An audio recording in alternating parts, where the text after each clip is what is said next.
This morning we are here on a peace mission, very peaceful.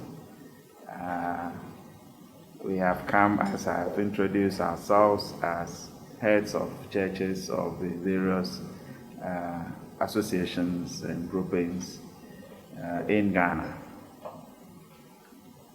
Our history has it that the church has played a very significant role in our development and in the welfare of our people.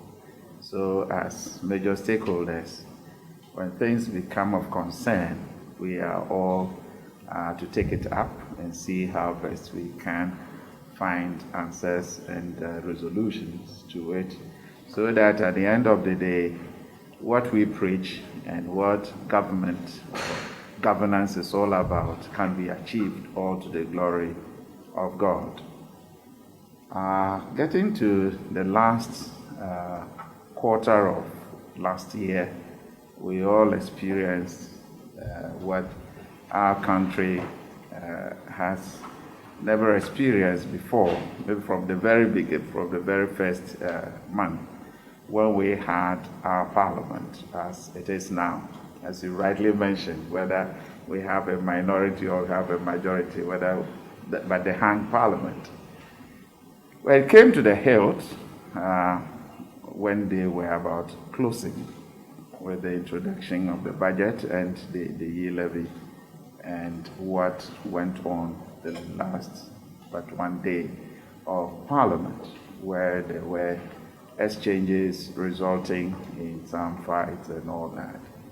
And the churches or the Christian bodies became alarmed and said, we will not sit, but we want to take a very bold step in seeing how best together we can find solution to it.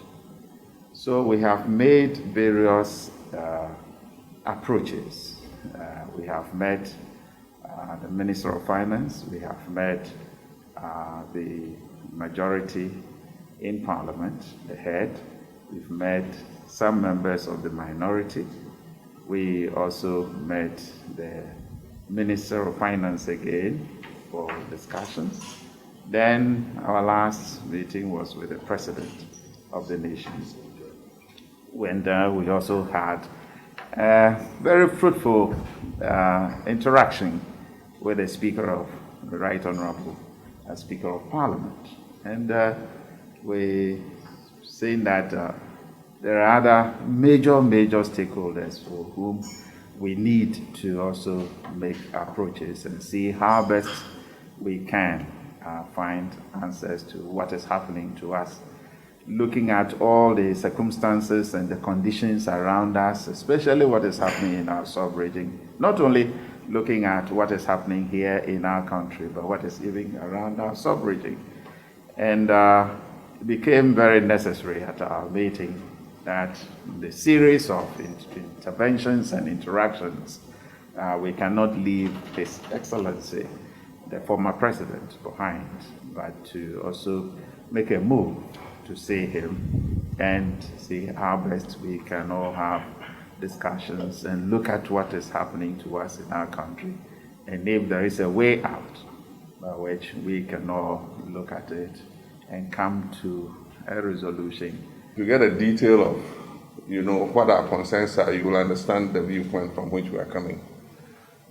But I do think that this meeting is timely, and it's good to hear from all sides. And I'm sure that by the time you have heard what we have to say, you realize that the problem is much deeper than you think. And that's why I brought some of the MPs here. That fight was a fight for democracy. There's no way a speaker can sit in the chair, relinquish the chair, let somebody else come and sit in it, and take a vote in something that he has presided over. The Constitution is clear.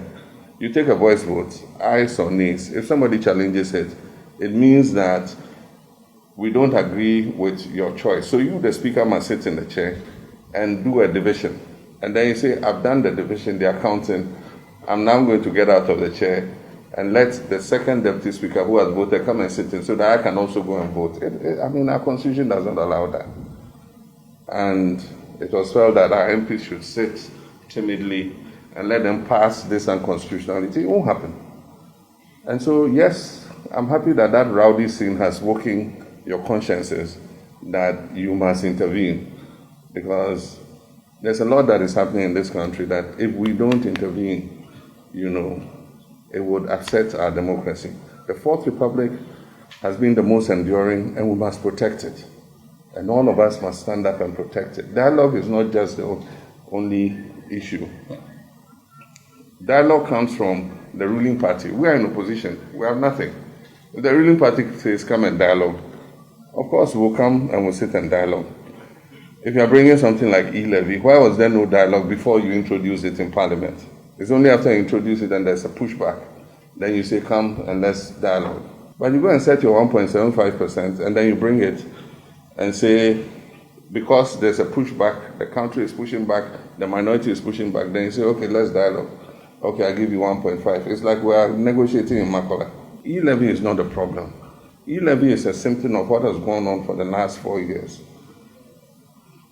I mean, government feels that it can ride roughshod over everybody, take its own decisions, bring anything into Parliament, do whatever it likes, pass any, decisions that it wants without dialoguing. After all, we're 169. And so the current 137 is a withdrawal symptom. And so government has to climb down from its high horse and realize that the people of Ghana have been tired of that tyrannical, dictatorial majority rule that they have carried out. Without consensus building, without dialogue, even if you're 169, it still helps to get consensus.